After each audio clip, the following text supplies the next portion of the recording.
إن الحمد لله نحمده ونستعينه ونستغفره ونعوذ بالله من شرور أنفسنا ومن سيئات أعمالنا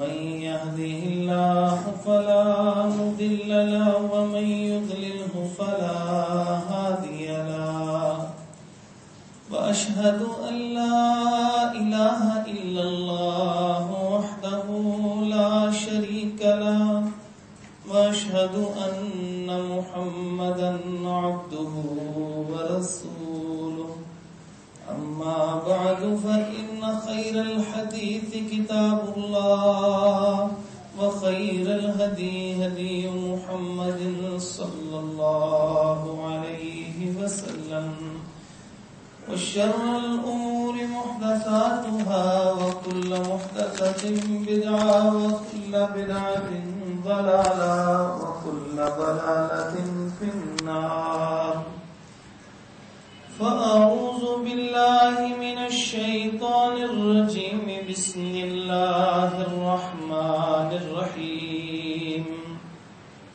يا أيها الذين آمنوا اتقوا الله حق تقاته ولا تموتن إلا وأنتم مسلمون يا أيها الناس اتقوا ربكم الذي خلقكم من نفس واحدة وخلق منها زوجها وبث منهما رجالا كثيرا ونساء واتقوا الله الذي تساءلون به والأرحام إن الله كان عليكم رقيبا يا أيها الذين آمنوا اتقوا الله وقولوا قولا سديدا يصلح لكم أعمالكم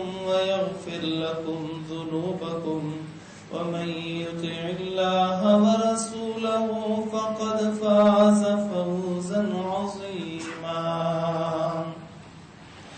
اللهم صل على محمد وعلى آل محمد كما صليت على إبراهيم وعلى آل إبراهيم إنك حميد مجيد اللهم بارك على محمد وعلى آل محمد كما باركت على إبراهيم وعلى آل إبراهيم إنك حميد مجيد رب اشرح لي صدري رب اشرح لي صدري رب اشرح لي صدري ويسر لي أمري واحلل عقدة من لساني يفقهوا قولي اللهم تقبل منا صالح الأعمال وتجاوز عن سيئات أعمالنا اللهم طهر قلوبنا من النفاق وأعمالنا من الرياء وألسنتنا من الكذب وأعيننا من الخيانة فإنك تعلم خائنة الأعين وما تخفي الصدور اللهم إنا نسألك علما نافعا وعملا متقبلا ورزقا طيبا واسعا سهلا حلالا عاجلا وآتنا توفيق الإنفاق مما رزقتنا وشفاء من كل داء إلى أجل مسمى قال تبارك وتعالى في كلامه المجيد فأعوذ بالله من الشيطان الرجيم بسم الله الرحمن الرحيم يا أيها الذين آمنوا لا تأكلوا أموالكم بينكم بالباطل إلا أن تكون تجارة عن تراض منكم ولا تقتلوا أنفسكم إن الله كان بكم رحيما. حضرات محترم، بلا کسی تمہید کے کچھ چند کاروبار رہتے ہیں کہ جن کے اندر اکثر لوگ غفلت کا شکار ہیں یا معلومات نہ ہونے کی وجہ سے کر لیتے ہیں، اور اس کے کون سے حصے جائز اور کون سے ناجائز ہیں اور ناجائز کیوں ہیں، اس کو ہم ذکر کرتے ہیں تاکہ آج کی اس نشست میں یہ مکمل ہو سکے. اور رمضان کے حوالے سے ایک اہم گزارش بھی آپ سے کرنی ہے انشاءاللہ. جو کاروبار رہتے ہیں ان کے اندر ایک سٹاک مارکیٹ کے اندر کرنسی ایکسچینج کا کاروبار بھی ہے، اور اسی طرح اس کے شیئرز کا کاروبار بھی ہے. یہ جو کمپنیوں کے شیئرز ہوتے ہیں، یہ جو شیئرز ہوتے ہیں کمپنیوں کے، دراصل یہ کیا چیز ہوتی ہے پہلے اس کو سمجھ لیں. یہ شیئرز ہوتے ہیں، کوئی کمپنی وجود میں آتی ہے، کچھ پروڈکٹ بناتی ہے، کوئی چیز بناتی ہے، اور وہ ایک چیز نہیں بناتی، وہ 20 چیزیں الگ الگ بناتی ہیں اور وہ اس کو فروخت کرتی ہیں. اب وہ جب اس کو فروخت کرتی ہیں تو اس سے ان کو کچھ پیسہ اور نفع میسر آتا ہے، اور وہ جو نفع ہوتا ہے، وہ جو پروفٹ ہوتی ہے، وہ اس کمپنی کے مالکان، چاہے وہ تھوڑا چھوٹا سا مالک ہو چاہے وہ بہت بڑا مالک ہو، وہ ان میں تقسیم کر دیا جاتا ہے. اس حد تک یہ بالکل جائز اور حلال ہے. لیکن اس کے اندر دھوکہ کیا ہوتا ہے؟ دھوکہ یہ ہوتا ہے کہ کمپنی وجود میں آتی ہے اور لوگوں کو دھوکہ دیتی ہے. وہ وجود میں آتی ہے، وہ دیکھتی ہے کہ ہمارے کاروبار کے لیے جو ہم نے 5, 10, 20 کاروبار کرنے، اس کے لیے کون کون سی چیزوں کی ضرورت ہے. اس کے لیے فیکٹری کی ضرورت ہوگی، اس کے لیے سیل پرچیز کے افراد کی ضرورت ہوگی، اکاؤنٹنٹس کی ضرورت ہوگی، اس کے لیے تمام فیصلے کرنے کے لیے مینجمنٹ کی ضرورت ہوگی، لاکھوں بلکہ کروڑوں تک ان کی تنخواہیں جانی ہوں گی. پھر لوگ وہ کیوں خریدتے ہیں، اس کے لیے ایڈورٹیزمنٹ کی ضرورت ہوگی. حتیٰ کہ یہاں تک دھوکہ دیا جاتا ہے کہ مشہور کمپنیوں کے ہی پروڈکٹ ہوتے ہیں، وہ ایک دوسرے کے خلاف کمپین کر رہے ہوتے ہیں اور ایک دوسرے کو برا کہہ رہے ہوتے ہیں. دراصل آدھے بندے اس کو خرید لیتے ہیں، آدھے اس کو خرید لیتے ہیں، اور سارا نفع اصل میں مکمل طور پر اس کمپنی کو چلا جاتا ہے. تو اب وہ کرتے کیا ہے؟ وہ کہتے ہیں کہ ہمیں اس سم کام کے لیے 1 ارب روپے کی اگر ضرورت ہے تو وہ 1 ارب کہاں سے آئے گا؟ اگر وہ امیر افراد اپنی جیب سے 1 ارب ڈالیں تو حکومت کو ٹیکس کا بتانا پڑے گا کہ آیا کہاں سے ہے پیسہ، اور اس کی وائٹ منی وہ شو نہیں کر سکتے. اس کے لیے یا تو وہ لیتے ہیں بینکوں سے قرض تاکہ وہاں پہ بتایا جا سکے جناب یہ ہمارا ذاتی پیسہ نہیں ہے تو لہذا ہم سے ٹیکس نہ وصول کیا جائے. اور دوسرا طریقہ جو اختیار کرتے ہیں وہ یہ کرتے ہیں کہ اپنی کمپنی کی ملکیت کے حقوق چھوٹے چھوٹے حصوں میں تقسیم کرتے ہیں، جس کو شیئرز کہا جاتا ہے. جیسے آپ کا 10 کروڑ کا ایک کاروبار ہو اور آپ ایک نیا کام کرنا چاہتے ہو، وہ 1 ارب روپے کا ہو، آپ کے پاس پیسے نہ ہو لیکن آپ کے پاس ایک نظریہ ہو میں یہ کام کر سکتا ہوں، اور آپ بہت سارے اس کے اندر انویسٹر شامل کریں گے، وہ بھی آ جائے وہ بھی آ جائے وہ بھی آ جائے، پیسہ آتا چلا جائے، پھر ان کی نسبت سے ان کو پیسے دیے جائے. میں نے بتایا یہاں تک بالکل جائز اور ایسے کاروبار ہوتے ہیں. ایک بندے کے پاس پورا پیسہ نہیں ہے، آئیڈیا ہے، وہ کام کر سکتا ہے، وہ دوسرے سے پیسہ لیتا ہے، اس کو سلیپنگ پارٹنر بناتا ہے، مضاربت میں اس سے کاروبار کرتا ہے. یہ تو جائز ہے، اس میں ناجائز حرام ہونے والی کوئی بات ہی نہیں ہے. لیکن وہ کرتے یہ ہے کہ جس وقت یہ شیئر فروخت کرتے ہیں مارکیٹ میں جا کے، تو ان کی جو قیمت ہوتی ہے شیئر ہولڈر کو یہ سوچنا چاہیے اب اس کمپنی نے جو کاروبار کرنا ہے، اس کو جو نفع ملنا ہے وہ مجھے بھی ملے گا. لیکن دیکھنا یہ ہے کہ کیا کمپنی وہ جائز جگہوں پہ کاروبار کے لیے انویسٹمنٹ کر رہی ہے کہ ناجائز اور حرام جگہوں پہ کر رہی ہے. بڑی بڑی ملٹی نیشنل کمپنیاں جو ہیں، یعنی ملٹی نیشنل کمپنیاں ایک ملک سے زیادہ کام کرنے والی کمپنی کو ملٹی نیشنل کمپنی کہتے ہیں.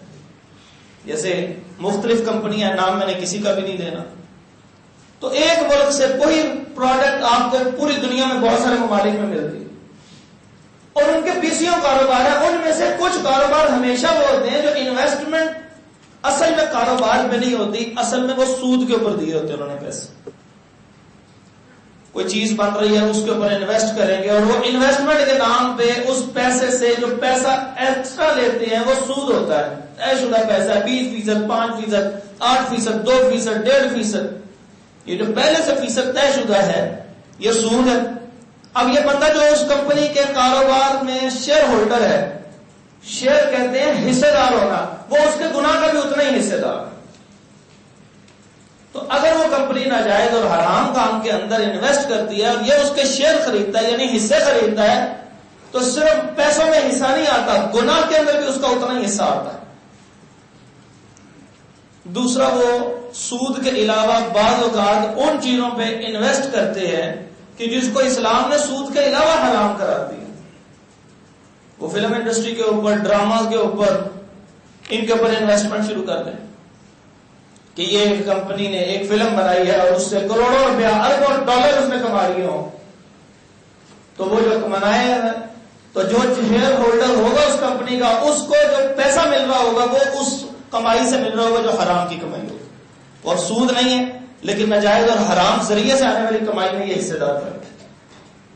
تیسری خرابی ہوتی ہے کہ وہ لوگ کرتے کیا ہے کہ اس سے شراب کے، کیونکہ یہ ایک ملٹی نیشنل کمپنی ہے، صرف پاکستان کی کمپنی تو نہیں ہے، اور اسی طرح کی صرف اسلامی ممالک کے لیے نہیں ہے، یہ بہت سے انرجی ڈرنکس کے نام پہ، اور انرجی ڈرنک نہیں، وہ تو باقاعدہ وائن کے نام پہ باقاعدہ بتاتے ہیں شراب ہے، ان کے قانون میں یہ چیز ہے ہی نہیں، اس کی حرمت ہے ہی نہیں، تو اسلام نے حرام کیا نا. انما الخمر والمیسر والانصاب والازلام رجس من عمل الشیطان، یہ گندگی ہے، شیطانی عمل ہے، فاجتنبوہ، لوگوں چھوڑ دو اس کو. یہ تو اسلام نے بتایا. انہوں نے تو بڑی بڑی کمپنیاں بنائی ہیں، تو وہ کمپنیاں جو ہیں اس کے اندر وہ شراب ایک بہت بڑے پیسے کی آمد کا ذریعہ ہوتا ہے، کیونکہ جو شرابی ہوتا ہے اس نے اپنی شراب کی اس لت کو پورا کرنا ہے، جتنی مرضی مہنگی چیز اس کو مل رہی ہے. تو لہذا اس میں نفع ان کے بقول نفع، ہمارے بقول نفع نہیں ہے، نفع ہمارے بقول وہ ہوتا ہے اسلام کے بقول جو حلال ذریعے سے آیا، وہ اضافی پیسہ بہت سارا ان کو ملتا ہے. تو اگر یہ اس کمپنی کا حصے دار ہے تو یہ اس گناہ کا بھی اسی طرح حصے دار ہے. تو یہ وہ اسباب ہیں کہ اس کے کاروبار کو بھی دیکھنا ہے کہ وہ کاروبار درست کر رہے ہیں کہ نہیں. سوال یہ پیدا ہوتا ہے کہ جب اس کمپنی کے شیئر خریدے جاتے ہیں تو ہمیں تو معلوم ہی نہیں ہوتا کہ وہ کام کیا کر رہے ہیں. تو ایسے دھوکے والے کام کے اندر انسان کو انویسٹمنٹ سے بچنا چاہیے، کیونکہ میں نے آپ کے سامنے حدیث ذکر کی کہ آپ اس کو صریحاً حرام نہیں کہہ سکتے، کیونکہ ہمیں یہ نہیں کنفرم کہ وہ حرام کر رہے ہیں کہ حلال کر رہے ہیں، لیکن چونکہ عموماً لوگ وہ حرام کر رہے ہوتے ہیں تو لہذا اس میں آ گیا شبہ. وہ نبی مکرم صلی اللہ علیہ وسلم کی حدیث جو صحیح بخاری کے اندر موجود ہے، الحلال بین والحرام بین وبینہما امور مشتبہات، حلال واضح، حرام واضح، درمیان میں بہت بڑی چیزیں ایسی ہیں کہ جو شبہ والی ہے. فمن اتقى الشبہات فقد استبرأ لدینہ وعرضہ، جو شبہ والی چیزوں سے بچ گیا، اس کو ڈاؤٹ ہے یہ پتہ نہیں کیا تھا، فرمایا دع ما یریبک الی ما لا یریبک، اتنی چیز کو چھوڑ دو اور اس طرف چل پڑو کہ جو تمہیں شک میں نہیں ڈالتی، شک والی چیز کو چھوڑ دو. فرمایا فمن اتقى الشبہات، اور جو شبہ والی چیز سے بچ گیا اس نے دین اور عزت بچائی ہے. وہ منفقہ پھر شبہات، اور جو شبہ والی چیز کو خیر ہے، یہ کون سا کوئی حرام ہے پتہ نہیں. بہت ساری ملٹی نیشنل کمپنیاں سگریٹ کا کام کرتی، میں نے بارہا اس ممبر کے اوپر پوری ذمہ داری سے بتایا کہ یہ ناجائز اور حرام. لوگ کہتے ہیں اتنا بڑا فتویٰ نہ دیا کرے. کیسے فتویٰ نہ دے؟ کس نے فتویٰ دینا ہے، بتانا ہے. یہ کون سی ایسی حلال چیز تھی کہ جو ہمارے ماں کو نہیں دے سکتے؟ لو اما جی آپ کے لیے گولڈ لیف کا ڈبی لے کے آیا. کوئی اپنے بچے کو نہیں دے سکتا، کوئی اپنے بوڑھے کو نہیں دے سکتا. یہ کون سی ایسی حلال چیز ہے جس کو ہر بندہ کہہ رہا ہے یہ بہت بری چیز ہے، چھوڑ دو، حلال چیز کو چھوڑ دو؟ یہ تو حلال نہیں ہے. اس کے پینے کی کیا دعا ہے، اس کے آداب کیا ہیں؟ یہ تو خوراک نہیں ہے. پھر ٹھیک ہے روزہ رکھے اور سگریٹ پیے جائیں, کیونکہ نہ تو یہ کھانا ہے نہ یہ پینا ہے, یہ تو ایک دھواں ہے. تو پھر سگریٹ پینے سے پھر روزہ بھی نہ ٹوٹنے کا فتویٰ دے دیا جائے. تو اب وہ جو کمپنیاں ہیں وہ اس کے ساتھ یہ بھی کام کر رہی ہیں. تمباکو نوشی جو مضر صحت ہے اوپر بھی لکھا ہوا, اسلام نے کون سے مضر صحت چیز کو اجازت دی ہے؟ لوگ کہتے ہیں دیکھیں چائے بھی تو مضر صحت ہوتی ہے. چائے آپ مسجد میں بیٹھ کے پیتے, کبھی آج تک پوری دنیا میں کسی عالم دین نے فتویٰ لگایا چائے پینا حرام. اللہ تعالیٰ کہتے ہیں یہ کہاں سے پتا کرنا ہے؟ فَاسْأَلُوا أَهْلَ الذِّكْرِ إِن كُنتُمْ لَا تَعْلَمُونَ. تمہیں علم نہیں ہے, جاؤ جا کے اہل علم سے جا کے پوچھو. ارے مولانا کیا چائے پینے کی دعا؟ وہ کہہ رہی بسم اللہ پڑھے, اس میں دودھ ہے, وہ دودھ پینے کی دعا پڑھ لے لو مبارک لنا فیہ وزدنا میں. پینے کے بعد کیا پڑھیں؟ وہ کہتے ہیں الحمدللہ. ٹھنڈی ہے تو 3 گھونٹ میں, گرم ہے تو اپنی طبیعت کے موافق بھی پی لیں. آپ کو پورے آداب بتائیں گے. کھڑے ہو کے پینا نہیں, یہ پینا ہے بیٹھ کے پیئے, یہ حدیث ہے کہ جو چیز کھڑے ہو کے پی جائے اس کو الٹی کر دو, اپنے پیٹ میں نہ جانے دو, الا یہ کہ کوئی ایسی مجبوری ہو کہ جہاں کھڑے ہو کے پینا ضروری ہو. یہ سارے آداب بتاتے ہیں. پھر چائے پہ سگریٹ کا قیاس بنتا نہیں. تو یہ جو کمپنیاں ہیں ایسے بہت سارے کام کرنے والے ہیں, تو یہ کام کر رہی ہیں. تو اس وجہ سے ان میں انویسٹمنٹ کرتے ہوئے کم از کم سوچیں کہ کہیں کوئی شبہ والی چیز تو نہیں.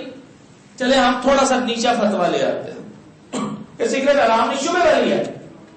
حلال کا فتویٰ بھی کوئی نہیں دے رہا, حرام کا فتویٰ بھی کوئی نہیں دے رہا, تو پھر کون سی چیز ہے یہ؟ شبہ والی چیز. پھر جو چیز شبہ والی ہو گئی تو نبی پاک صلی اللہ علیہ وسلم فرماتے ہیں جو شبہ والی چیز میں گیا فقد وقع الحرام, حرام و حرام کے اندر چلا جائے گا. کون کہہ رہا؟ اللہ کے نبی صلی اللہ علیہ وسلم فرما رہے. تو اگر ادھر میں نہیں جائے گا کہیں نہ کہیں چلا جائے گا, پریشان ہو جائے گا. کیوں؟ اللہ کے دربار میں چھوٹی چھوٹی بات. کتنے دن کی زندگی ہے جس کو جینے کے لیے سب کام کرنا.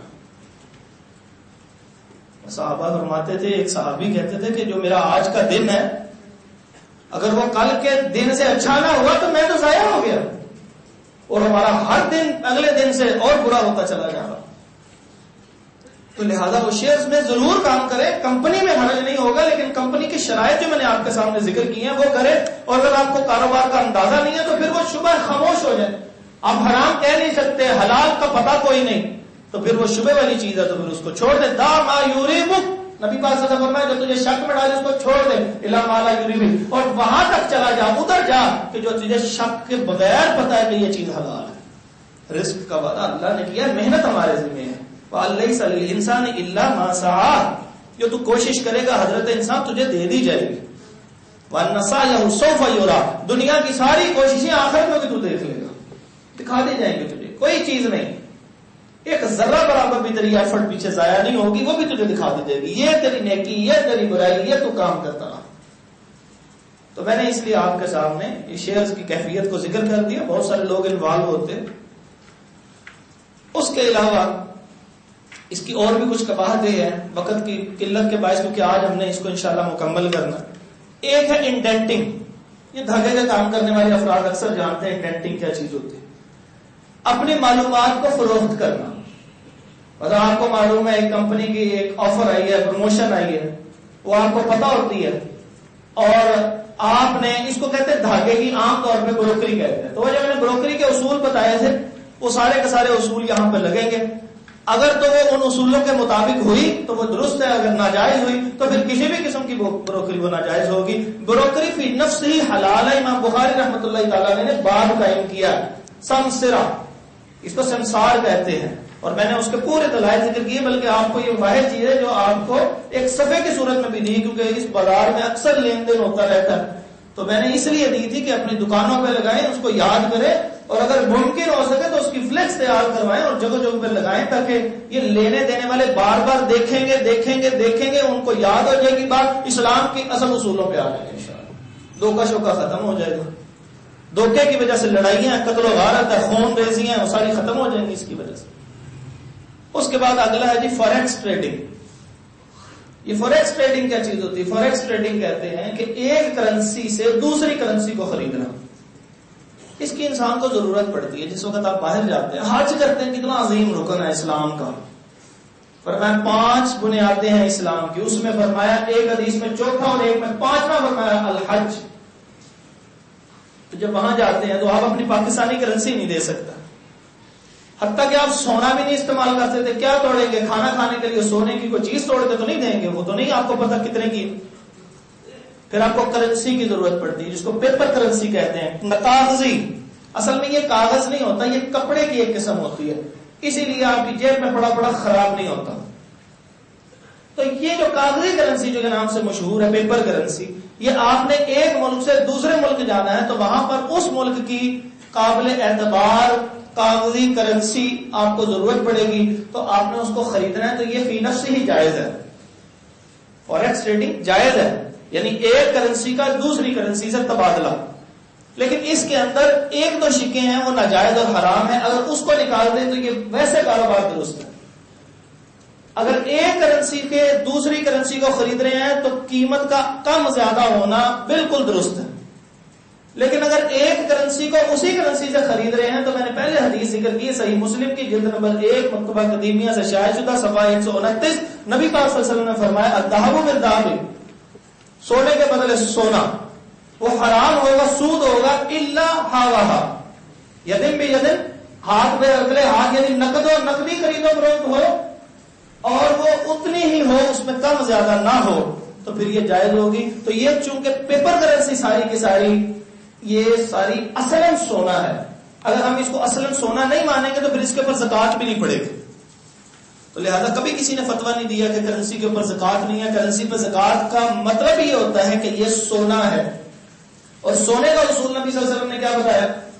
سونے کا اصول یہ بتایا کہ جو چیز آپ سونے کی فروخت کر رہے ہیں اس کا وزن برابر ہونا چاہیے. تو اب کرنسی کے اندر وزن تو نہیں ہوتا، کرنسی کے اندر اس کی مالیت ہوتی ہے، وہ فگر ہوتے ہیں، وہ ڈیجٹ ہوتے ہیں.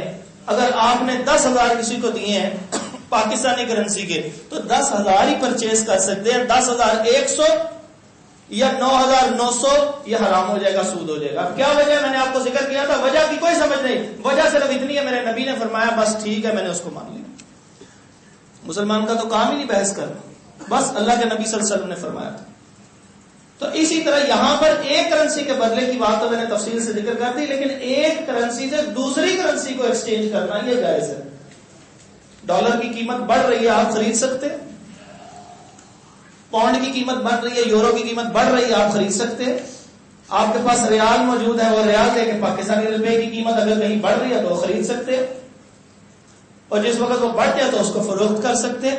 یہ اسلام جائز قرار دیتا ہے، یعنی ایک کرنسی سے دوسری کرنسی کی خرید و فروخت. لیکن یہ ناجائز اس وقت ہوتی ہے جب ایک بڑے پیمانے پہ خرید و فروخت ہوتی ہے، جس کو ایکچوئل فوریکس ٹریڈنگ کہا جاتا ہے. وہ یہ ہوتا ہے، یہ فورن ایکسچینج کے ساتھ ٹریڈ، یہ ہوتا یہ ہے کہ وہاں پر ایک بروکر ہوتا ہے جس نے کچھ پیسے وہاں پہ انویسٹ کیے ہوتے ہیں اور اس نے اپنا پاسورڈ خریدا ہوتا ہے، یوزر نیم پاسورڈ. آپ سادے لفظوں میں سمجھ لیں، میں نے یہ اس لیے مثال دی کیونکہ عام طور پہ لوگ فیس بک وغیرہ یوز کرتے ہیں، ان کو پتا ہے کہ یوزر نیم اور ایک پاسورڈ ہوتا ہے.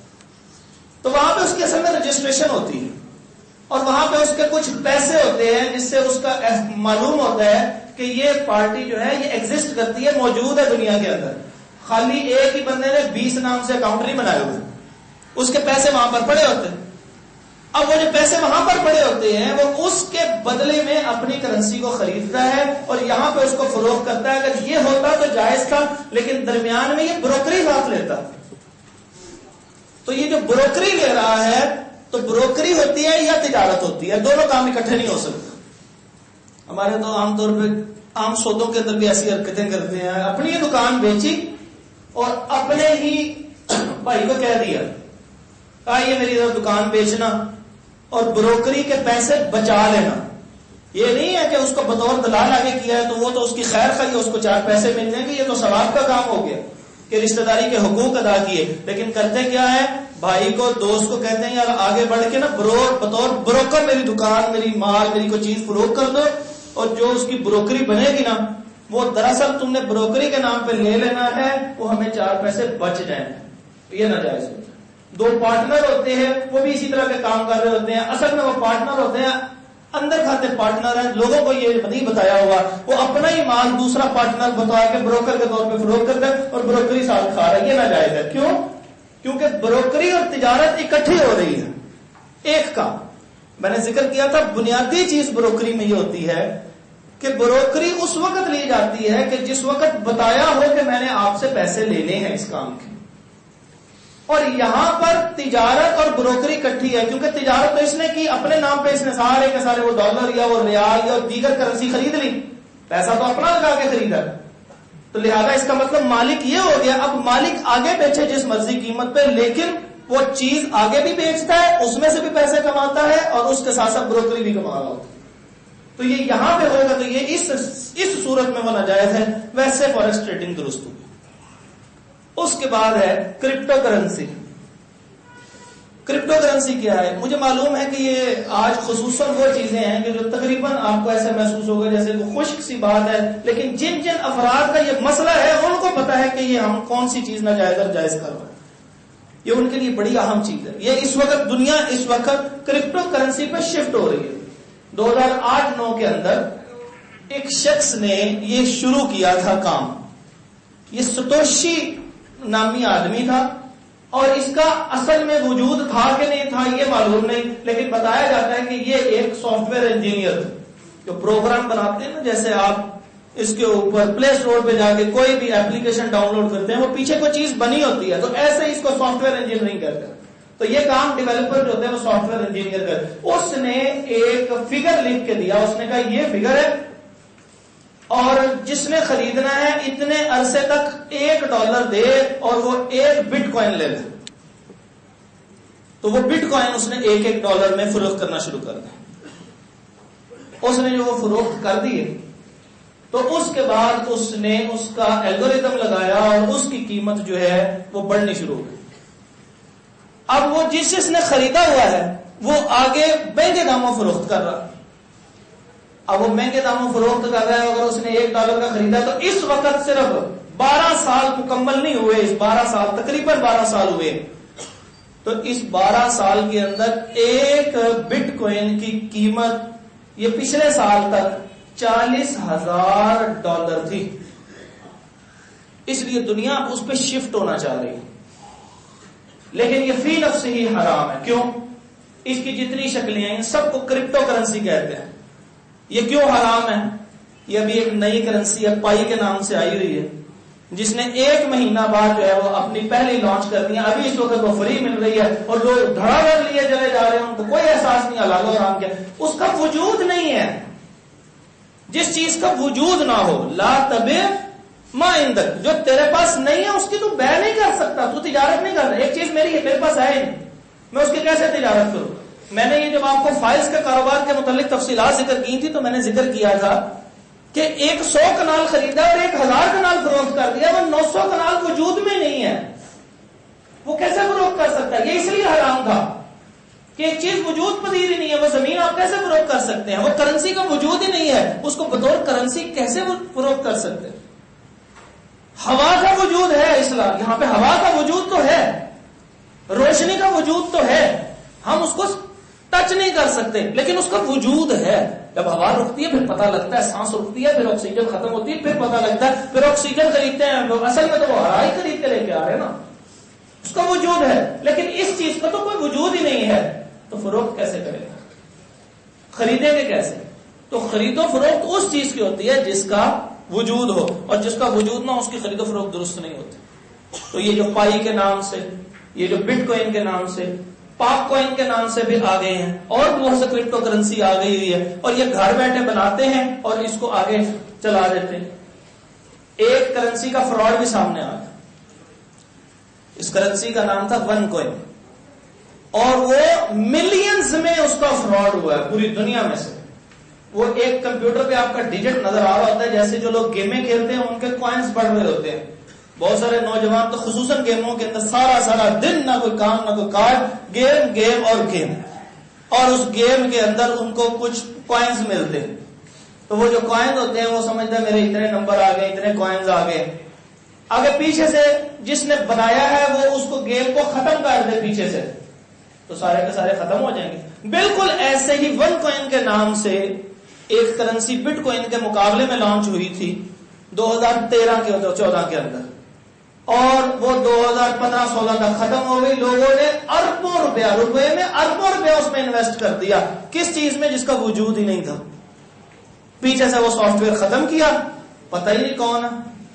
تو اس لیے اس چیز کی خرید و فروخت بھی ناجائز ہے، چاہے وہ مفت کیوں نہ مل رہی ہو، لیکن اس کی چونکہ ایک رقم لکھی ہوئی ہے تو لہٰذا یہ ناجائز ہوگی۔ تو یہ جتنے جدید کاروبار کی شکلیں تھیں میں نے آپ کے سامنے ذکر کر دی۔ اب میں آپ کے سامنے رمضان کے حوالے سے جو ہے وہ کچھ باتیں ذکر کرتا ہوں۔ رمضان میں ہمارا سب سے بڑا مسئلہ جو الحمدللہ ان تاجروں کا ہوتا ہے وہ ہے زکوٰۃ نکالنے کا۔ تو میں مختصر طریقہ دوبارہ ذکر کر دیتا ہوں۔ ماشاءاللہ آپ سال ہر سال سے زکوٰۃ کو نکال رہے ہیں تو آپ کو اندازہ ہوگا زکوٰۃ کیسے نکالیں، لیکن پھر بھی بیچ میں کچھ نہ کچھ باتیں ایسی رہ جاتی ہیں جو شرعی اعتبار سے ان کو دیکھنا ضروری ہوتا ہے، لیکن عمومی اعتبار سے ہم اس کو نہیں دیکھتے۔ تو سب سے پہلی بات سمجھ لیں کہ دو وہ چیزیں ہیں کہ جو آپ کے استعمال میں ہوں گی لیکن ان پر زکوٰۃ ہوگی، باقی اس کے علاوہ کوئی چیز آپ کے استعمال میں اس پہ زکوٰۃ نہیں ہوگی۔ دو چیزیں، ایک سونا اور ایک آپ کی کرنسی، چاہے وہ کسی بھی شکل میں کرنسی ہو، یعنی پیسہ کیش جس کو آپ لیکوڈ عرف عام میں کہتے ہیں تجارتی زبان، اور دوسرا گھر میں پڑا ہوا سونا۔ یہ وہ دو چیزیں جن کو آپ استعمال تو کرتے ہیں لیکن اس کے استعمال کے باوجود آپ کو اس پہ زکوٰۃ ادا کرنی، نصاب وغیرہ کس کو دینی ہے وہ بات کی بات ہے۔ سب سے پہلے یہ سمجھیں کہ ان کے اوپر زکوٰۃ پڑے گی، اس کو شمار کریں گے اپنے کھاتے پہ لکھیے جب زکوٰۃ بنا رہے ہو۔ اس کے بعد سونا کون سا؟ سونا وہ جو آپ کی ملکیت ہے، سونا وہ نہیں کہ جو بیگم کی ملکیت ہے۔ جو بیگم کو دے دیا وہ 3 قسم کا سونا ہوتا ہے۔ ایک ہمارے معاشرتی رواج کے مطابق کوئی گفٹ دیتے ہیں، کبھی منہ دکھائی کے نام پہ، کبھی ویسے کسی خوشی کے نام پہ کوئی چیز جو سونے کی بنا کے دیتے ہیں، وہ اب اس کی ہے، وہ آپ واپس نہیں لے سکتے۔ جب گھر ٹوٹتے ہیں، اللہ نہ کرے تو گھر ٹوٹے، تو اس وقت وہ رپڑ پڑتے ہیں کہ یہ چیز میری تھی کہ یہ چیز تیری تھی، 4 پہیاں واپس آگے پیچھے جا رہی ہوتی، چادریں، بیڈ شیٹیں، سوٹ اتنے لگائے تھے۔ تو اس لیے پہلے شریعت کہتا ہے جو چیز تیری ہے، اس کی دلیل کیا قرآن مجید، خذ من اموالہم صدقۃ تطہرھم، خذ من اموالہم، ان کے مالوں میں سے دو۔ تو جو چیز آپ کی نہیں ہے وہ آپ کی زکوٰۃ بھی نہیں اس پہ پڑے گی کیونکہ وہ آپ کی نہیں، وہ بیوی کی زکوٰۃ بنے گی۔ اور سورۃ نمبر 33 آیت نمبر 33 اللہ تعالیٰ فرماتے ہیں وَقَرْنَ فِي بُيُوتِكُنَّ وَلَا تَبَرَّجْنَ تَبَرُّجَ الْجَاهِلِيَّةِ الْأُولَىٰ وَأَقِمْنَ الصَّلَاةَ وَآتِينَ الزَّكَاةَ وَأَطِعْنَ اللَّهَ وَرَسُولَهُ۔ 6 حکم ہیں عورتوں نے خود عمل کرنے ہیں، ان میں سے ایک حکم، چوتھا حکم یہ دیا وَآتِينَ الزَّكَاةَ، وہ زکوٰۃ خود ادا کرے۔ لیکن اگر کوئی مالی معاملہ، کوئی بھی مالی عبادت کوئی کسی اور کی طرف سے کر دے تو وہ ادا ہو جاتی ہے، اس لیے بیٹا ماں کی طرف سے زکوٰۃ ادا کر دیتا ہے۔ حقیقت میں وہ ماں کی زکوٰۃ ادا ہو رہی ہے، یعنی جو اس کے پاس زیور پڑا ہوا ہے وہ اس کی زکوٰۃ ادا ہوگی اصل میں۔ تو وہ جو عورت کو پیچھے سے ملا ہے اس کے میکے کی طرف سے، وہ اس کا ہے، وہ آپ کا نہیں ہے، اور جو آپ نے گفٹ کر دیا وہ اس کا ہے۔ اور اس کے علاوہ اس نے جو خرید لیا ہے، پرچیز کیا ہے اپنے پیسوں سے، یہ اپنے پیسوں کا مطلب یہ نہیں ہے کہ خامد نے پیسے دیے تھے گھر چلانے کے لیے، اس میں سے بچا بچا کے رکھے اور اس میں سے چیز خرید لی، تو یہ اس کا نہیں ہوتا، یہ خامد کا ہوتا۔ اب وہ اگر اس نے اس کو ذاتی استعمال کے لیے دیے کہ یہ اب تیرے ہیں، میں اس میں سے کچھ نہیں پوچھوں گا، اور یہ گھر چلانے کے لیے نہیں، یہ صرف تیرے خرچے کے لیے، اس میں سے پیسوں میں سے بچا بچا رکھے گی، تو وہ اس کا زیور بنے گا، باقی اور 34 زیور اس کا کوئی نہیں ہوتا۔ جو آپ کا زیور ہے اپنے زیور کو کاؤنٹ کریں، جو بیوی کا زیور ہے اس کو کاؤنٹ کریں، جو ماں کا زیور ہے اس کو کاؤنٹ کریں، ہر ایک کی الگ الگ زکوٰۃ ادا کریں۔ اس کے بعد جو کرنسی ہو گئی، زیور ہو گیا، اس کے بعد جو آپ کا کاروبار چل رہا، کاروبار کے اندر جو آپ کا سٹاک ہے اس کو کہتے ہیں مال تجارت۔ مال تجارت پہ زکوٰۃ ہوتی ہے، اعلیٰ تجارت پہ زکوٰۃ نہیں ہوتی۔ مال تجارت اور اعلیٰ تجارت میں کیا فرق ہے؟ اعلیٰ تجارت وہ چیز ہوتی ہے کہ جو آپ نے اصل میں فروخت نہیں کرنی ہوتی لیکن مال اس کے اوپر بن رہا ہوتا ہے، جس کو مشینری عام طور پہ کہتے ہیں، اس کو کہتے ہیں اعلیٰ تجارت۔ یعنی تجارت میں استعمال تو ہوتی ہے لیکن اس چیز کی تجارت نہیں ہوتی۔ آپ کی دکانوں میں آپ کبھی بارگاہ نہ لگا دیکھے تو یہ جو عام دکانیں ہوتی ہیں اس میں 2-3-4 لاکھ کا ہوتا ہے، جس کو ریکس وغیرہ کہتے ہیں، اور ڈیکوریشن کے نام پہ، ڈیکور کے نام پہ بڑی بڑی کمپنیاں جو کرتی ہیں وہ کروڑوں میں چلی جاتی ہیں۔ آپ ان کی چینز پہ جا کے دیکھیں، وہ اتنا پیسہ انویسٹ کرتی ہیں، تو وہ جتنا پیسہ بھی انویسٹ کر رہی ہیں وہ چونکہ اس چیز کو فروخت نہیں کر رہی تو لہٰذا وہ اس کے اوپر زکوٰۃ ادا نہیں ہوگی۔ یعنی وہ جو لاکھوں میں بھی کیوں نہ ہو، فانوس لگایا 2 لاکھ کا، اسراف ہے، گناہ ہے، لیکن اس پہ زکوٰۃ اس لیے نہیں ہے کیونکہ یہ تجارت کے طور پہ آپ استعمال نہیں کر رہے۔ تو اس لیے پلاٹ کے اوپر بھی سمجھ لیں کہ وہ پلاٹ کے جو آپ نے اپنی ذات کے لیے لیا ہے، میں نے رہائش بنانی ہے، وہ رہائشی پلاٹ کے اوپر زکات نہیں ہے. جو آپ نے لے کے رکھ لیا، پیسے ذرا سائڈ پہ رہ جائیں گے، کیش ہو تو استعمال ہو جاتا، کرتے ہیں نا یہ ہمارے کاروباری لوگ، تو یہ اس کے اوپر زکات ادا کریں گے. اور کس مال پہ زکات ادا کریں گے؟ اس کی کرنٹ ویلیو پہ زکات ادا کریں. میں آپ کو اس کی چھوٹی سی مثال دیتا ہوں. آپ نے 20 سال پہلے 10 لاکھ کی ایک جگہ خریدی، اللہ نہ کرے 20 سال بعد ابھی آپ نے بنائی نہیں ہے اور 20 سال بعد وہ جگہ کے اوپر قبضہ ہو جاتا، تو کیا آپ کہیں گے 10 لاکھ میرا گیا، یا موجودہ ریٹ لگا کے آپ وویلا کریں گے؟ وہ کس ریٹ پہ وویلا ہوتا ہے؟ جی میرے موجودہ ریٹ ضائع ہوا ہے، میری اس وقت 2 کروڑ کی جگہ تھی، میری 10 کروڑ کی جگہ تھی. کبھی شخص یہ نہیں کہتا جی میری تو 10 لاکھ کی جگہ ضائع ہوئی، وہ اس ریٹ کو لگاتا ہے. اس کا مطلب انسان کو پتا ہے کہ کسی بھی چیز کا ریٹ وہ ہوتا ہے کہ جو اس کا موجودہ ہے.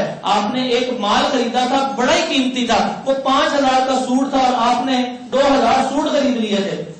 سیزن آؤٹ ہوا، وہ بکے نہیں، وہ 5000 کی اصل قیمت اب 2000 بھی نہیں ملتی. اب زکات کس پہ دیں گے؟ وہ جتنے کا وہ سوٹ اب فروخت ہو سکتا ہوگا اس پہ زکات دے سکتے ہیں، یعنی اس کی موجودہ قیمت پہ. وہ لاکھ بن گیا، وہ اصل قیمت نہیں ہے. وہ آپ نے 2 لاکھ روپے کا مال خریدا تھا، اس وقت وہ 30,000 کا کوئی نہیں خریدتا. وہ جتنے کا وہ اس وقت اس کی قیمت بنے گی ایکچوئل، اس کے اوپر آپ کی زکات بنے گی. یہ اس لیے ذکر کر رہا ہوں سب چیزیں کہ ہم زکات اگر اللہ نہ کرے نہ ادا کر سکے تو 4 قسم کے عذابات ہیں اس کے اوپر. تو اس لیے زکات کو دھیان سے نکالنا، کوئی چیز رہ نہ جائے ہماری زکات نکالنے سے. آخری چیز زکات نکالنے کے لیے جو آپ نے لینے ہیں وہ آپ نے خود زکات ادا کرنی، اور جو آپ نے دینے ہیں وہ جس کے دینے ہیں اس نے اپنے لینے والے کر کے اس نے زکات ادا کرنی. بعض اوقات ایسے ہوتا ہے انسان نیکی کرتا ہے، اپنے کسی بھائی جو کمزور ہوتا ہے اس کو کوئی نہ کوئی ادھار دے دیتا، لو یہ 5 لاکھ روپے ہے، 10 لاکھ ہے، تم اپنا مکان بنا لو، جب ہوں گے مجھے دے دینا. کرتے ہیں نا ہم لوگ عام طور پہ. تو یہ جو اس کا مالک ہے وہ زکات ادا کرے گا، اس نے اس کو قرض دیا ہے، وہ ہر سال زکات ادا کرے گا. یہاں پہ سوال بات کر کہتے ہیں یار میں نے ایک دفعہ 10 لاکھ اس کو دے بھی دیے، ہر سال 25,000 زکات پھر مجھے پڑ رہی ہے، تو مجھے اس کا کیا فائدہ ہوا؟ آپ کو فائدہ کیا ہوا؟ حدیث سنیے. نبی پاک صلی اللہ علیہ وسلم نے ارشاد فرمایا جو بندہ کسی شخص کو قرض دیتا ہے، جتنے عرصے کے لیے اس نے قرض دیا ہے، روزانہ اتنے پیسے صدقہ کرنے کا اللہ اس کو ثواب عطا فرمائے. 10 لاکھ قرضہ دیا تھا، پورا سال گزر گیا، 355 اسلامی دنوں میں روزانہ 10 لاکھ صدقہ کر ہی نہیں سکتا کوئی بندہ. کتنا حوصلہ کہاں سے لے کے آئے گا؟ قرضہ دیا، اس کو روزانہ اتنا ثواب مل رہا ہے، لیکن اس کا تعلق کس چیز سے ہے؟ ایمان کے ساتھ. وہ کہتے ہیں یہ جہان میٹھا تھے اگلا کس ڈٹھا، نہیں. میرے نبی نے فرمایا وہ ہمیں ملے گا تو اللہ کی قسم ملے گا، اور اگر ایمان نہیں تو پھر ایمان ہی نہیں ہے. کیونکہ نبی پاک صلی اللہ علیہ وسلم کی بات پہ اگر ایمان نہیں لانا تو پھر ایمان کس پہ لے کے آنا ہے؟ کیونکہ ہمیں تو نبی صلی اللہ علیہ وسلم نے بتایا کہ اللہ تعالیٰ ہے. اس لیے نبی پاک صلی اللہ علیہ وسلم نے جو فرما دیا اللہ سے بلائی، روزانہ اتنا ثواب مل رہا ہے، اگر وہ دے دے گا اس کا مال ہے، اس نے دینا ہے. نبی پاک صلی اللہ علیہ وسلم معاذ بن جبل رضی اللہ عنہ فرمایا تھا جائیں وہاں جا کے زکات لے کے آئے یمن سے، تو وہاں پہ کیا کرنا ہے؟ تو خود من اغنیائہم، ان کے مالداروں سے زکات ان کی لے لی ہے. یعنی ملکیت والے کی زکات ہوتی، جس کے پاس استعمال کے لیے گیا وہ نہیں زکات ادا کرے. تو یہ اس لیے ضروری ہے کہ ہم نے کھاتوں کے اندر بہت سے لاکھوں پیسے، لاکھوں کروڑوں دینے ہوتے ہیں، لاکھوں کروڑ لینے ہوتے ہیں. جو لینے ہیں وہ لینے والوں پہ دے دیں اور اس میں سے وہ مائنس کر دیں کہ جو آپ نے لوگوں کے دینے. آخری چیز کمیٹی کے حوالے سے، ہم لوگ عام طور پہ جو کمیٹیاں ڈالتے ہیں وہ کبھی نکلتی اور کبھی نہیں نکلی ہوتی. جو کمیٹی نکل چکی ہے اس کے پیسے اگر بچے ہوئے ہیں تو وہ کرنسی میں شمار ہو جائیں گے، اور اگر وہ استعمال ہو گئے ہیں تو پھر کوئی حرج نہیں. بقایا جتنی کمیٹیاں آپ نے دینی ہے اس کو اپنے کھاتے سے مائنس کریں، پھر زکات نکالیں. اور اگر ابھی آپ کی کمیٹی نہیں نکلی تو جتنی کمیٹیاں چلی گئی ہیں، جتنے پیسے چلے گئے ہیں ان کو اپنے کھاتے میں ڈالیں. اور ایک سادہ سا اصول ذکر کیا تھا، اگر وہ کمیٹی والا بندہ بھاگ جائے تو کیا کہیں گے؟ میرے اتنے پیسے گئے ہیں تو وہ آپ کے ہیں. تو جب آپ کہتے ہوئے آپ کے کہتے ہیں جی میرے گئے ہیں تو پھر زکات بھی دیں گے، میرے پیسے میں نے اس کی زکات ادا کرنی. جو چیز آپ کی ہے اس کے اوپر آپ نے زکات ادا کرنی ہے.